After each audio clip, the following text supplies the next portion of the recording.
कभी महविश, कभी सना शेख, तो कभी Kuku.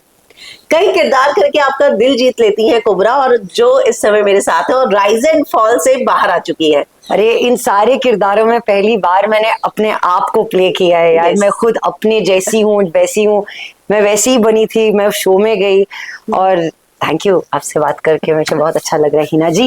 Welcome to Film Window, welcome to my home podcast Decode with Hina. तो हम आपके गेम को आज डिकोड करेंगे। और पहले तो मैं जानना चाहूंगी, बाहर आई तो ट्रायल के रिव्यूज आपको कैसे मिले, क्योंकि आप तो तब अंदर थी शायद। यार बहुत अच्छे रिव्यूज मिले हैं ना।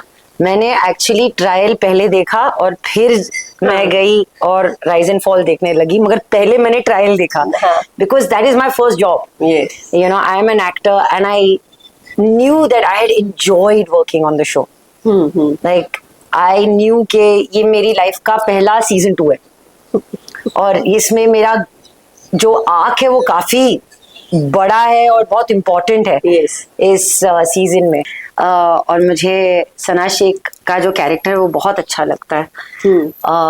और इस बार जब मैंने देखा और जिस तरीके से उमेश सर ने उस किरदार को जोड़ा है और उसको उभर के उसका एक रंग दिया है, शेड्स है इस किरदार में। बहुत सही है यार, बहुत अच्छा लगा मुझे देख के। लोगों ने भी देखा, उनको भी बहुत अच्छा लगा। तो आई am very happy about that. पता है काजोल ने ये स्टेटमेंट दिया कि इस शो की हीरो जो है, पढ़ा होगा आपने, वो मैंने देखा। Yes, Sana is the hero of this trial. Yes, it's so good. And वही मैं कहती हूँ ना, जब भी काजोल जैसी अभिनेत्री जो आपकी पियर है इस इंडस्ट्री में, जिनके साथ आप काम कर रहे हो, जब वो इतने सालों के तजुर्बे के बाद भी उनके दिल में वो सिक्योरिटी है और वो कंफर्ट है, ये कहना कि यार कोई और हीरो है, कितनी बड़ी बात, बहुत बड़ी बात होती है यार। और मुझे वो मौका मिला कि मैं उनके साथ वो टाइम शेयर करूं और कभी उनकी बात मुझे ऐसी नहीं लगी कि यार वो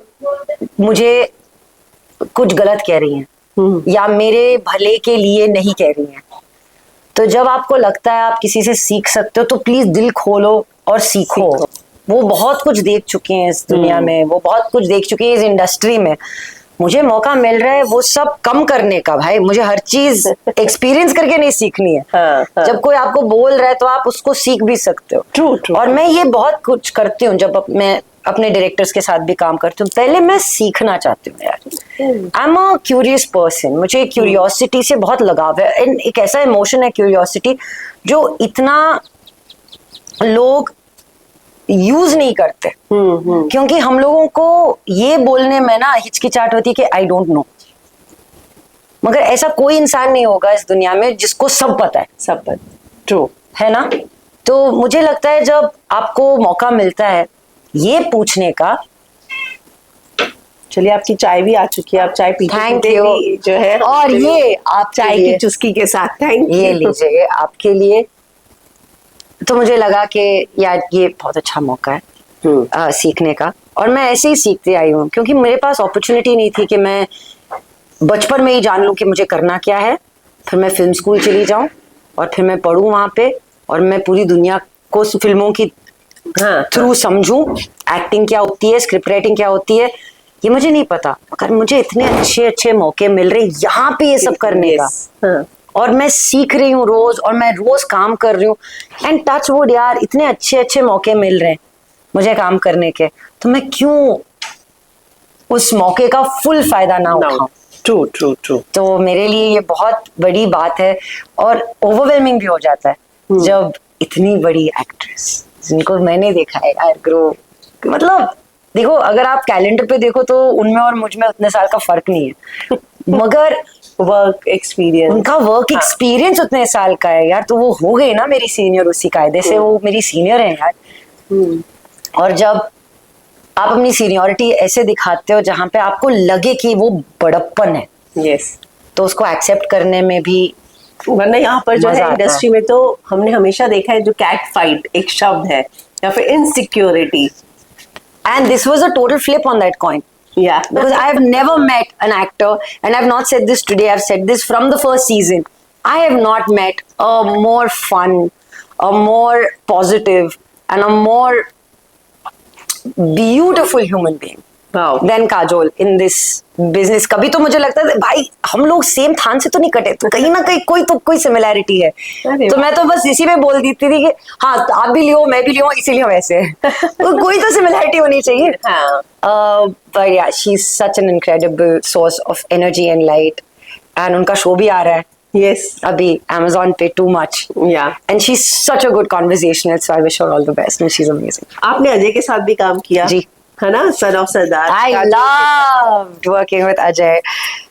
यार you know वो ना, मुझे कभी किसी को लगेगा कि अजय को अजय सर क्यों नहीं बोल रहा, मैं बोल देती हूँ सर, मगर उनका एक रुतबा है, अजय उनका नाम है।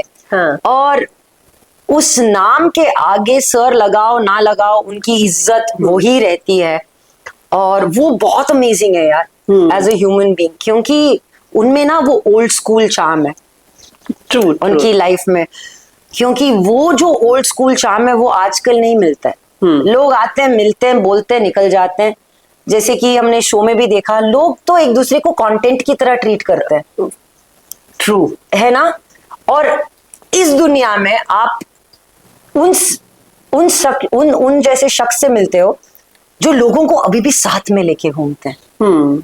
जब वो एक फोन करते हैं तो संजय मिश्रा सबको छोड़ छाड़ के लंदन पहुंच जाते हैं, स्कॉटलैंड पहुंच जाते हैं काम करने के लिए। हाँ। तो ये रिलेशनशिप्स ही होती हैं।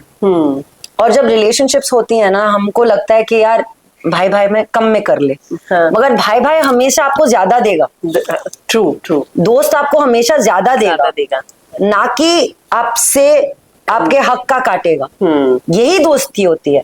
और ये जब आप ऐसे प्रोडक्शन में काम करते हो जहाँ पे लीडर जो हैं, Ajay sir for example in this context, वो सबको अपने साथ में लेके चलते हैं। वो नहीं देखते कि भाई तुमने कितने फिल्में की हैं तब आके इधर बैठो, तुम्हारी कितनी लाइनें हैं तब इधर आके बैठो, वो ऐसे नहीं करते। वो खुले दिल से वो आते हैं, काम करते हैं, सबको साथ में लेते हैं। उनको भी चाहिए कि नई कॉन्वर्जेशंस हो, नई एनर्जी आए। वही पुरानी बातें नहीं करनी है। तो हम सबको डिनर ले जाते थे। अच्छा। हम सब साथ में लंच करते थे। एक वक्त नहीं था जहाँ पे मैं अकेली बैठी थी अपनी वैनिटी में, मैं हमेशा सबके साथ बैठती थी।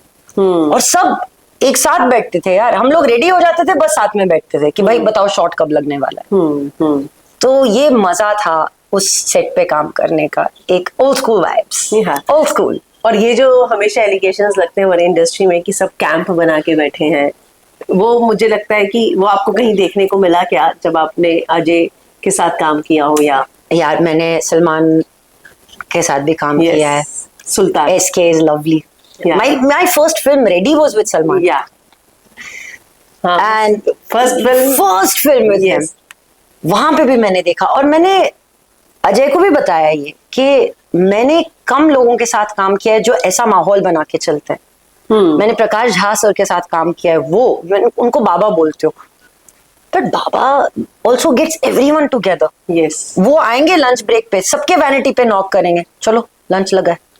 अरे वाह। नहीं खाना है मत खाओ, मगर आके बैठो, सबके साथ बैठो, खाना खाओ।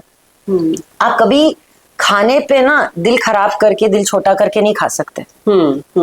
वो हमेशा एक खुली जगह होती है। हाँ। तो मुझे लगता है कि ये जो कल्चर है जो हमारी इंडस्ट्री में रहा है, जिसका हिस्सा मैं अब बन पा रही हूँ, ये सब बहुत बड़ी बातें होती हैं यार। ये हमने कभी सोचा नहीं था कि ऐसा होता है, क्योंकि हमको हमेशा बोला जाता ना आउटसाइडर, इनसाइडर, ये सब लेबल्स हैं। लेबल हटा दो, कुछ है ही नहीं। ये किसने बनाया, किसने सोचा, राइट? ये जो लेबल्स है ना, ये सब आपके दिमाग के साथ खेलती हैं बातें। आप लेबल निकाल दो। अगर आप कहीं चल के जा रहे हो, आपके पीछे कोई लेबल लगा है, तो आप उसको पहन के घूमते रहोगे क्या? अगर किसी ने बताया आप हटा नहीं दोगे, तो हटा दो। ऐसी सिंपल बात है। मुझे ऐसा लगता है जितना आप लोड लोगे ना लाइफ का कि भाई ऐसा हो गया मेरे साथ, वैसा हो गया, इन्होंने ये बोल दिया, मुझे ऐसा लगता है, तो जो भी आपको लगता है वो सच है। ये सच्चाई है। अगर आप खुल के मजे से अपना काम ऐसे कर सकते हो कि यार ये भी जो मिल रहा है मेरे लिए बहुत बड़ा गिफ्ट है। यस। यार ये बहुत बड़ी अपॉर्चुनिटी है यार, मुझे इनके साथ काम करने, उनके साथ ये सब अच्छी बात है। मुझे सीखने को मिलता है। और ये जो एक्साइटमेंट होती है ना जिंदगी में, वो रहनी चाहिए, वो बरकरार रहनी चाहिए लाइफ में। कि आपने जो भी कर लिया वो लोग कहेंगे ना, हाँ, आप खुद मान के चल रहे हो भाई, हाँ मैंने ये कर लिया भाई, मैंने वो कर लिया, वाह अमेजिंग। कभी किसी सेट पर लेकिन आपको ऐसा ट्रीटमेंट मिला कि आउटसाइडर जैसा, जिसको लेके आप नाराज हुई या आपको हर्ट हुआ हो? हाँ यार, हो चुका है मेरे साथ, हो चुका है। एक फिल्म की थी मैंने, जहां पे मुझे लगा कि मैं ऐसी कोई हूं जिसे कुछ नहीं पता लाइफ में। तो जो कॉन्फिडेंस होता है ना, जो आप इतने सालों से आप वर्क करते हो, कॉन्फिडेंस के लेवल पे पहुंचते हो, वो कॉन्फिडेंस की धज्जियां उतर गई थी। मैं बिल्कुल जीरो। मगर फिर उस पर मैंने ही काम किया, क्योंकि मैं बहुत कंफर्टेबल हूं ये बोलने में कि यार I am not feeling my 100%। वो किस वजह से? बहुत आसान है ये कहना कि उसकी वजह से, उसकी वजह से, उसकी वजह से मेरा दिल खराब हुआ, अब मैं करूंगी या नहीं करूंगी अपना काम। मगर मुझे तो जिंदगी भर वो फिल्म नहीं करनी, ना तो मुझे उन लोगों से बार बार मिलना है। और आप जो देंगी वो तो ऑडियंस देखेंगी। हाँ, और अगर उसमें ऑडियंस के थ्रू भी अगर मेरा परफॉर्मेंस उन तक नहीं पहुंचा, कोई बात नहीं, तो दूसरी फिल्म कर लेंगे। ये एक फिल्म की बात होती है ना। मगर उसके लिए मैं अगर अपनी पूरी जिंदगी को खराब कर दूं, और इतना लंबे समय तक हमने वो फिल्म के लिए शूट किया था, कोई टाइम ही नहीं था। मैं अपने हक के लिए भी लड़ रही थी वहां पे, मैं अपनी टीम के हक के लिए भी लड़ रही थी वहां पे। मगर सब जो अच्छा होना है एंड में अच्छा ही हो जाता है, क्योंकि आपकी सच्चाई लोगों तक पहुंच जाती है। तो इतना इम्पोर्टेंट है सोचना कि आपकी आवाज धीमी हो, आप जोर से बात करें, आप जो भी करें, जब तक आपकी बात पहुंच रही है लोगों तक, बस उतना काफी है। फिल्म का नाम बताना चाहेंगी? नहीं। तो चलिए, फिल्म में हाल ही की फिल्म है। हाल ही की फिल्म है, 1-2 साल? चलिए ठीक है। फिल्में की, सीरीज की, उसके बाद रियलिटी शो अचानक कैसे सूझा? और ये रियलिटी शो आपको पहले भी ऑफर्स हुए थे या पहला ही था जो आपने हाँ बोला? नहीं यार, रियलिटी शोज पिछले 1-2 साल से तो बहुत आ रहे हैं। खतरों भी आया था? खतरों भी आया था मेरे पास, और बिग बॉस भी कई सालों से बुला रहे, मगर मुझे नहीं लगा कि I was prepared to go into a reality show. मुझे लगा I was working on a few things on my self, and I know I am a very social person. मैं चली जाती हूँ, मैं किसी से भी बात कर लूंगी, मैं कंफर्टेबल हो जाऊंगी, मेरे को डिफिकल्टी से डर नहीं लगता, मैं वो संभाल लूंगी। तो मुझे लगा कि इस बार जब राइज एंड फॉल मुझे ऑफर किया गया, एक तो फर्स्ट सीजन था, किसी ने नहीं देखा है, मुझे नहीं पता कि शो में क्या होता क्या है, होगा, फॉर्मेट नहीं पता, फॉर्मेट भी नहीं पता। ट्रू। तो मैंने कहा ये बेस्ट है, हाँ इससे स्टार्ट करो, अगर करना ही है तो इससे स्टार्ट करो। मुझे नहीं पता था उस वक्त के लोग इतना देखेंगे शो को, नंबर 1 हो जाएगा शो, ये सब मुझे नहीं पता था। मगर जब आप करते हो शो और अच्छे दिल से करते हो तो वो भी दिख के आता है। तो मेरे हिसाब से मैं ना एडवेंचर्स के लिए निकल जाती हूँ। मैं कुछ 2 हफ्ते फोन बंद करके पहाड़ों में निकल जाती हूँ। तो मुझे पता था कि मुझे जमीन पे सोने में, वेजिटेरियन खाना खाने में, कम खाने में तकलीफ नहीं है। इन चीजों में मुझे तकलीफ नहीं, ये मैं खुद जाती हूँ हर साल और अपनी ग्राउंडिंग करके मैं वापस आती हूँ। इतना तो मुझे पता है। मैं टेंट के वो जमीन पे सोई हूँ, स्लीपिंग बैग्स में सोए हैं, और वो भी यहाँ नहीं, मतलब पथरीले पहाड़ों पे सोए हैं। तो ये सब मैं करके आ चुकी हूँ। मगर जब ये शो हुआ था, ये मेरे लिए एक बहुत अलग सा एडवेंचर था।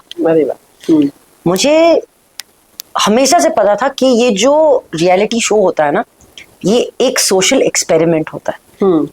यार इस लाइफ में मुझे एक एक्सपेरिमेंट का हिस्सा बनने का मौका मिल रहा है। मैं कैसे इस एक्सपेरिमेंट को छोड़ दूं? एक ऐसी जगह जहां पे शो आपको 6 हफ्ते तक आपको रहना है, ठीक है, और आप उन 6 हफ्तों में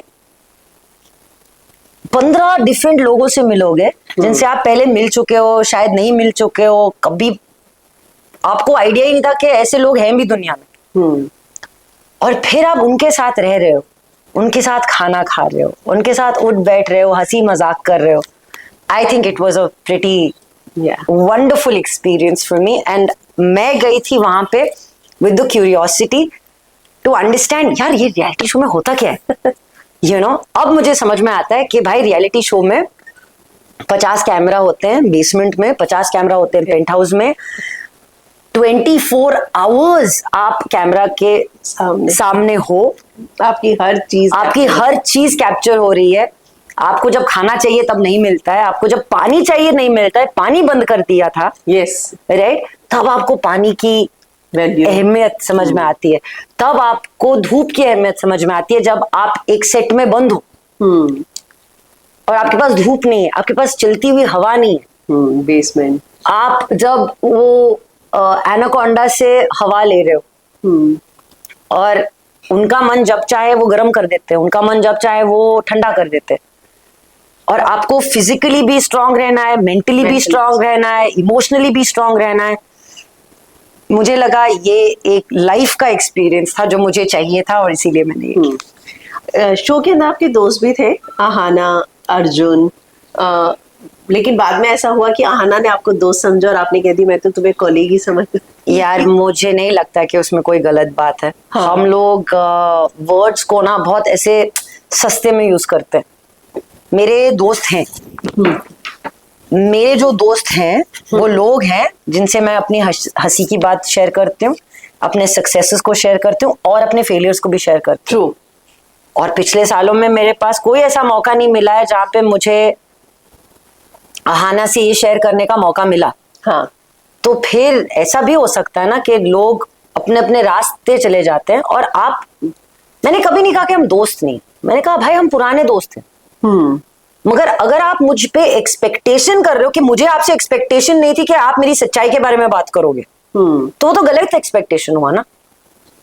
तो मेरे लिए इंपॉर्टेंट था उस वक्त ये बताने का कि नहीं भाई हम कॉलीग्स हैं, हम उसी इंडस्ट्री में काम करते हैं, मगर हमारा उठना बैठना नहीं है। हमारे काफी लोग ऐसे हैं इन कॉमन जो हमारे दोस्त हैं थे, हाँ। हैं, अभी भी हैं। इनफैक्ट मैं उसको किसी दोस्त के घर पे ही मिली थी, मगर हम नहीं मिलते हैं। उसके अलावा बहुत सालों से नहीं मिले। मगर अगर आप मुझ पे ये बिल फाड़ोगे कि आप मेरे दोस्त हो, तो एक सेकंड के लिए मुझे भी 2 स्टेप पीछे हटना पड़ा और बोलना पड़ा कि भाई it is normal, it is absolutely normal to call someone your colleague. और I mean, after being in therapy for so many years, I understand that it's okay to not call everyone your friend. And it's okay to not call everyone your family. It is not disrespect. It is not like anger, or it's not dislike to tell you that you are my colleague. और उसमें कौन सी बड़ी बात है यार, इतने सारे लोग हैं जो मेरे कॉलीग्स हैं, उनके लिए तो गाली नहीं है ना कॉलीग बोलना। और अर्जुन के साथ आपका बॉन्ड आपने जैसा सोचा था वैसा रहा घर के अंदर? मुझे नहीं लगा कि अर्जुन के साथ मेरा बॉन्ड जिस तरीके से मैंने सोचा था ऐसा होगा, क्योंकि मैं अर्जुन को साल में एक बार मिलती हूँ और जब भी मैं मिलती हूँ मैं हंसी खुशी मिलती हूँ। मगर यहाँ पे सिचुएशन ऐसी है ना कि आप कभी किसी पे बिलीव नहीं कर सकते, क्योंकि वो सिचुएशन ही ऐसी है, वो आपको ऐसे सिचुएशन में डालते हैं जहां पे आप बिलीव नहीं कर सकते कि ये हो रहा है आपके साथ।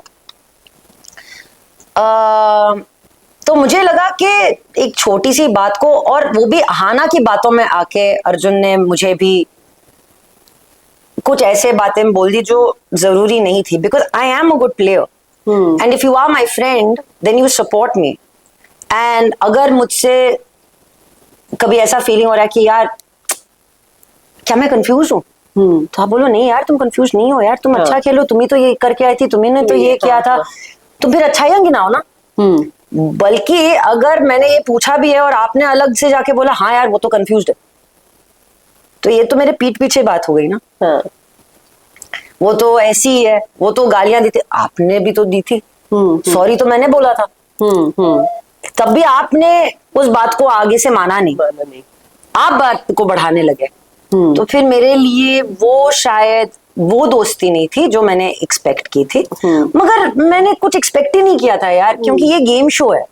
जब आप पेंट हाउस जा रही थी तो आरुष भोला ने आपको बात बोली थी कि अब ऊपर जाके रोना नहीं, स्ट्रांग रहना। यार हाँ, सब लोगों को पता था कि वहां का जो एनवायरनमेंट है वो काफी नेगेटिव है, और मैं हूँ स्ट्रांग।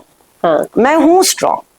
और जब मैं ऊपर भी गई थी, मैं अरबाज के लिए नहीं रो रही थी, मैं इसलिए रो रही थी क्योंकि जब उस दिन मैं रेड रूम में बैठी थी और वहां पे सब मेरे जो वर्कर्स थे, जो मेरे फ्रेंड्स हैं इस गेम में, वो मेरे सामने खड़े हैं। 3 दिन पहले मैं वहां खड़ी थी यार। हाँ। तो मैं बहुत इमोशनल हो गई वो देख के, और फिर मैंने कुछ बोला नहीं। और सब जब जा रहे थे ना, उन्होंने कहा कुबरा कुछ बोल तो ले यार, कुछ बोल तो ले यार कुबरा। हाँ। तो वो बात मेरे दिल को लगी कि यार मैं उन तक नहीं पहुंच पाई। मगर जब आप वो गेम खेल रहे हो ना, आपको लगता है कि आपके पास बहुत टाइम है, पर मगर टाइम आपसे निकलता जाता है। तो मेरे लिए वो था कि यार मैं यहाँ आई हूँ और क्या मैं कुछ नहीं जानती। क्योंकि उसके पहले भी अरबाज के साथ बात हो चुकी थी जहां पे उन्होंने कहा tell me then you are not deserving. अरे भाई, शुड आई से आई एम नॉट डिजर्विंग? भाई आपको जो लगे लगे, मुझे नहीं लगता कि आई एम नॉट डिजर्विंग। और आपकी चॉइस थी, आप लेके आए थे मुझे ऊपर, राइट? आप इतनी बार जता रहे हो कि मैंने नाम पहले लिया, मैंने नाम पहले लिया, मगर वो टाई ब्रेकर तो आदित्य का था। यस। अगर वो चाहता तो वो आरुष को भी लेके आ सकता था, वो आकृति को भी लेके आ सकता था, और उसने मुझे लेके आया, राइट? तो अगर थैंक यू बनता है तो वो आदित्य का बनता है। तुम बीच में आ रहे हो, बोल रहे हो मुझे थैंक यू बोलो। मैं क्यों बोलूं भाई आपको थैंक यू? और किस चीज का थैंक यू बोलूं? क्योंकि जब वो चैलेंज प्ले करना था वो तो मैंने करेक्टली प्ले किया। जब उन्होंने बोला कि आप अपनी वैल्यू बताओ, मैंने बोला मैं 3 लाख की हूँ। 3 लाख, हाँ। पहले, सबसे पहले बोला, क्योंकि मुझे पता है कि मेरी वैल्यू क्या है। और उसके टाइम पे तो अर्जुन ने खेला ही नहीं, जब बोला मुझे खेलना ही नहीं है, मुझे बिड ही नहीं करना। तो ये सब चीजें जब हो रही हैं और आपको भी नहीं दिख रही हैं, उनको दिख रही हैं, उनका डिसीजन था, फिर आप डिसीजन पे टिके रहो ना। ट्रू। आपको लगता है कि धनश्री अरबाज से बहुत इन्फ्लुएंस हो रही थी? हाँ यार, इन्फ्लुएंस तो हो रही थी। इन्फ्लुएंस नहीं, आई थिंक मोर इम्पोर्टेंटली वो, देखो यार, जब आप एक शो में जाते हो, कहीं ना कहीं आप एक सहारा ढूंढते हो। हाँ। तो वो शायद वो सहारा अरबाज में ढूंढ रही थी, क्योंकि उसको लगा कि अरबाज उसको गेम सिखा रहा है। और बात सही है, अरबाज तो ऐसे एक्ट कर रहा था जैसे उसको गेम पता है और किसी को कोई गेम नहीं पता है। हाँ। मगर जिस तरीके से अरबाज दिख के आ रहा था, मुझे इंपॉर्टेंट लगा कि मैं धनश्री से बात करूं और मैं उससे कहूं कि भाई धना, ये एंटी अरबाज कॉन्वर्जेशन नहीं है, हाँ। ये प्रो धना कॉन्वर्जेशन है, ताकि तुम दिख के आओ। हाँ। उसका मतलब ये नहीं है कि तुम आगे वाले को नीचे गिरा दो या उनके बारे में बुरा बोलो या उनसे बात मत करो, मगर गेम के टाइम पे गेम के जैसा खेलो। जब 10 लोग चाहते हैं इस गेम में कि अरबाज नीचे है, हाँ, राइट, तो आप उस तरीके से खेलो ना। ट्रू। फिर आप अरबाज का साथ दोगे तो फिर 9 लोग बोलेंगे इन दोनों को लेके आओ नीचे, दोनों को लेकर आओ, और वो एक कॉन्वर्सेशन। तुम अपनी जगह बना के रखो। अब तुम सही खेल रहे हो, गलत खेल रहे हो, वो आपको पता है।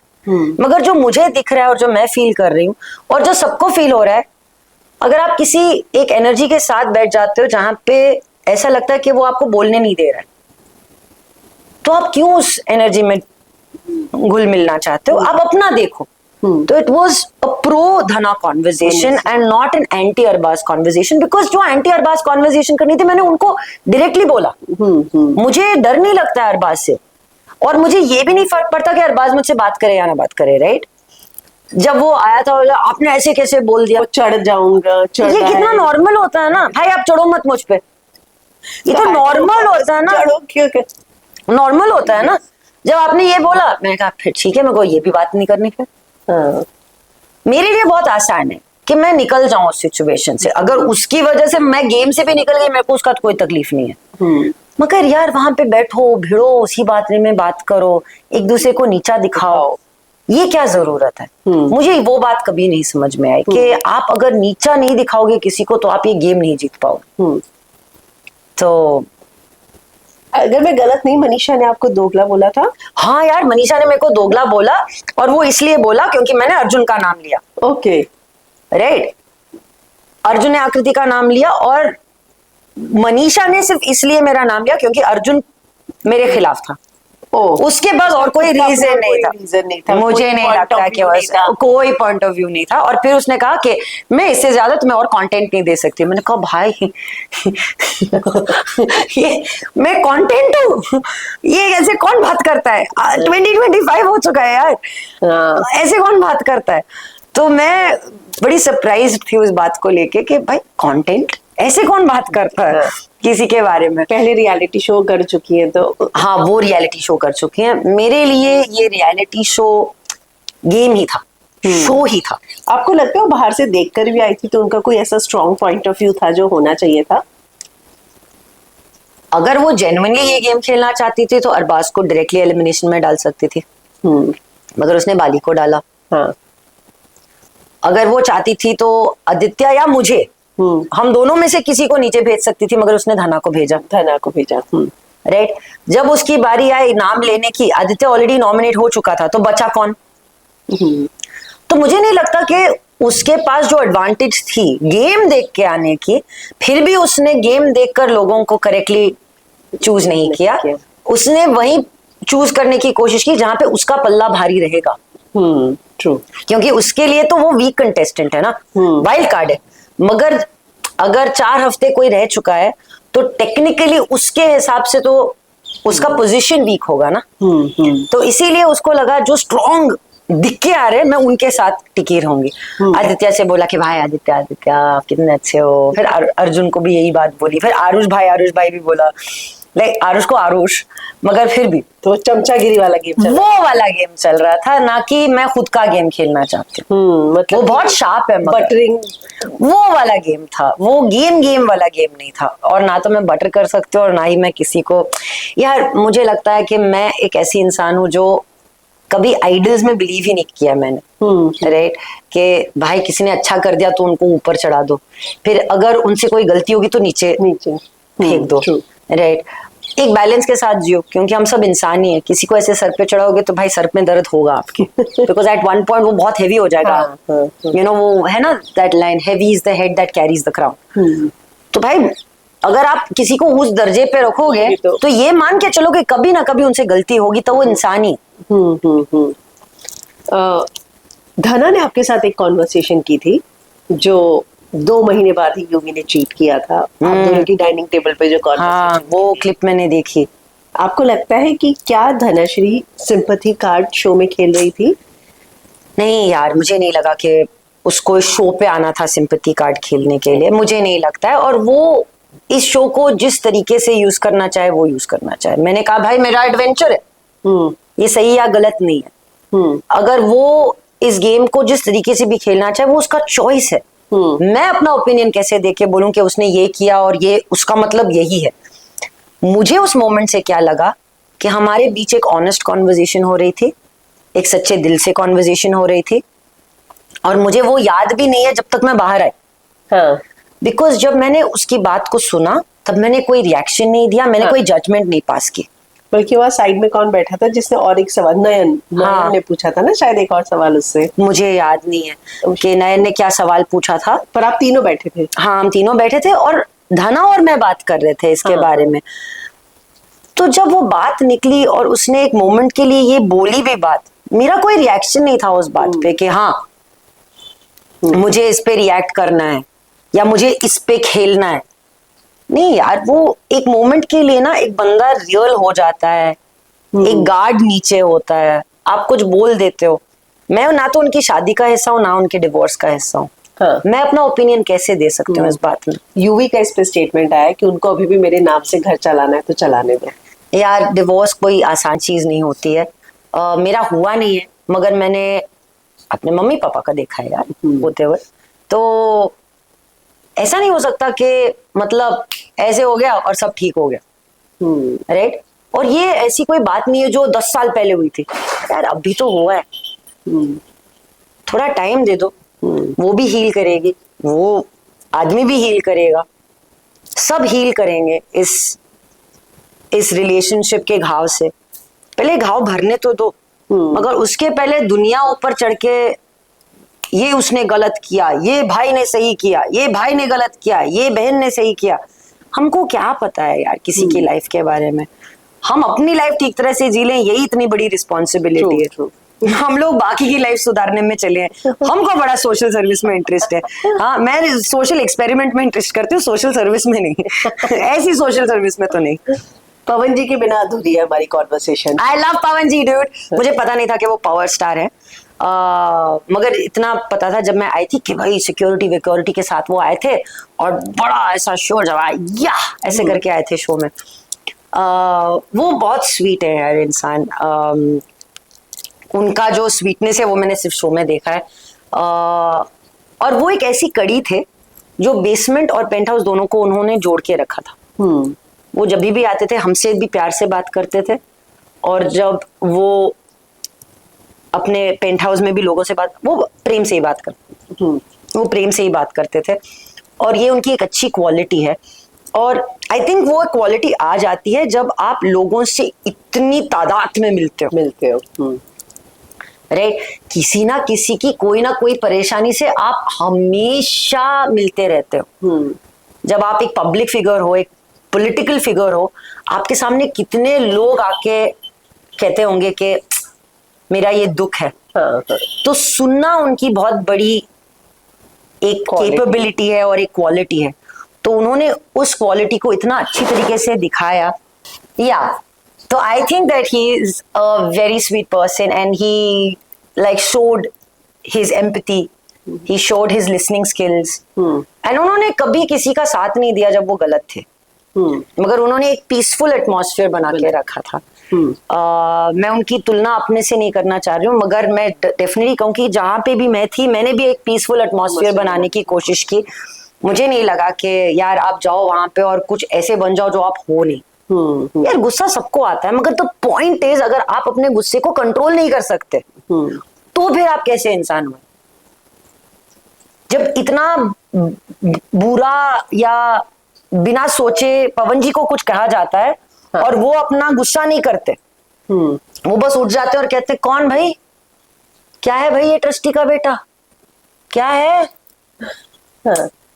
उसका मतलब ये नहीं है ना कि उनको बात नहीं लगी, मगर जिस तरीके से आप कहते हो और जिस तरीके से वो बात पहुंचती है लोगों तक, आपको पता है कि यह बात गलत है, राइट? मगर वो बोलने का तरीका अलग होता है। और मुझे लगता है कि लाइफ ने पवन जी को इतनी ब्लेसिंग्स दी है जो वो मान के चलते हैं कि उसका मैंने भी कुछ सीखा है अपनी लाइफ में कि अपनी ब्लेसिंग्स को हमेशा काउंट करो और हमेशा दिल से अपना काम करो, ये सही है। और ये मैंने उनसे सीखा। किसके हाथ में ट्रॉफी देखना चाहती है? यार मुझे जेन्युइनली लगता है कि अगर नयन या आरुष के हाथ में वो ट्रॉफी आएगी तो बहुत अच्छा लगेगा, क्योंकि दोनों ने दिल से खेला है, दिमाग से खेला है, और ऐसे लोगों को ही ये ट्रॉफी जीतनी चाहिए क्योंकि ये बैलेंस्ड है। ये कभी ऐसा कभी वैसा नहीं थे।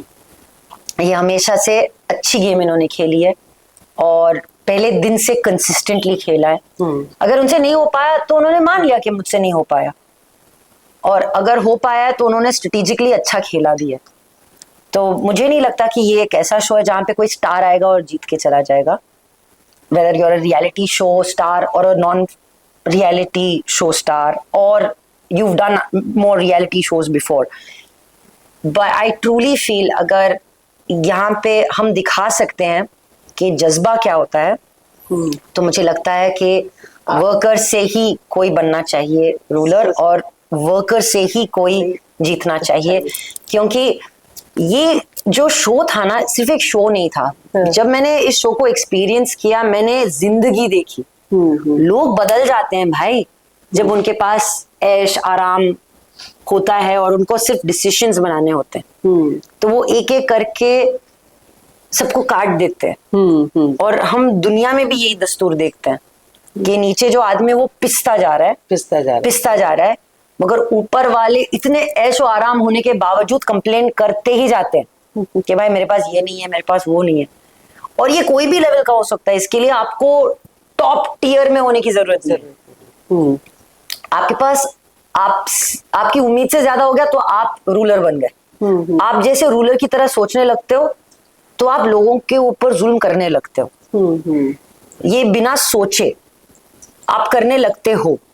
और मैं हैप्पी हूं कि मैं ऊपर गई थी, फिर भी मैंने वर्कर की तरह सोचा, फिर भी मैंने रूलर की तरह सोचा, और मैंने एक इमोशनल गेम खेला। यार बहुत आसान था ना उस दिन मुझे अनाया को पिक करने के लिए। हाँ, हाँ. क्योंकि सब कह रहे थे अनाया को पिक करो, हाँ.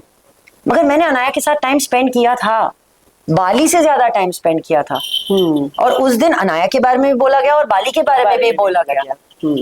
तो इसीलिए मुझे लगा कि बाली को चूज करना कोई गलत बात नहीं थी। मगर बाद में धनश्री ने, भाई तुमको डिसीजन लेने में दिक्कत होती है। नहीं यार, मैंने तो डिसीजन लिया। मैंने एक्चुअली अनाया को चुना था उस दिन, और फिर मैंने कैंसिल करके बाली को चुना। मगर जब मैं नीचे आई और मैं बाली से मिली, मैंने बाली को हक किया।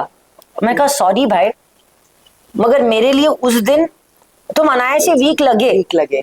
वो 3 बार नॉमिनेशन में आ चुका था, तो मुझे वो वीक लगे।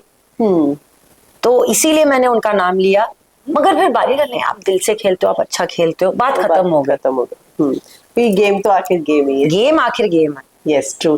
तो चलिए उम्मीद करते हैं कि कोई जो है वर्कर्स में से ही जीते। आई रियली होप यार। थोड़ी दिन दूर है अभी, तो बस पता चल जाएगा कि ट्रॉफी किसके हाथ में है, कौन राइज होता है, कौन फॉल होता है, कौन घर से एलिमिनेट होता है, ये सब देखने का मौका मिलेगा। मगर ऑनेस्टली जिंदगी का एक बहुत अच्छा एक्सपीरियंस रहा ये, और दिमाग जो खुलता है ना, वो खुल गया है कि भाई अब खुद का कुछ करना है, कुछ अलग करना है, अपनी पहचान बनानी है। ऐसा नहीं है कि मैं अपने काम के थ्रू ये नहीं कर रही हूँ, मगर बहुत कुछ कर सकते हैं।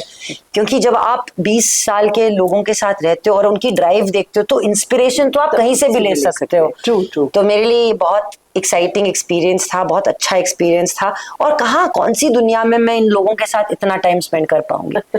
तो मैंने उनके साथ अच्छा टाइम स्पेंड किया, और मेरा जो मकसद था एक एडवेंचर जाने का, वो एक एक्सपीरियंस लेने का, भाई उतर जाओ, उसको भी चाय पीनी है। तो वो मेरे से हो गया, and I am very happy about. तो चलिए, thank you and thank you Heena ji, thank you very very much.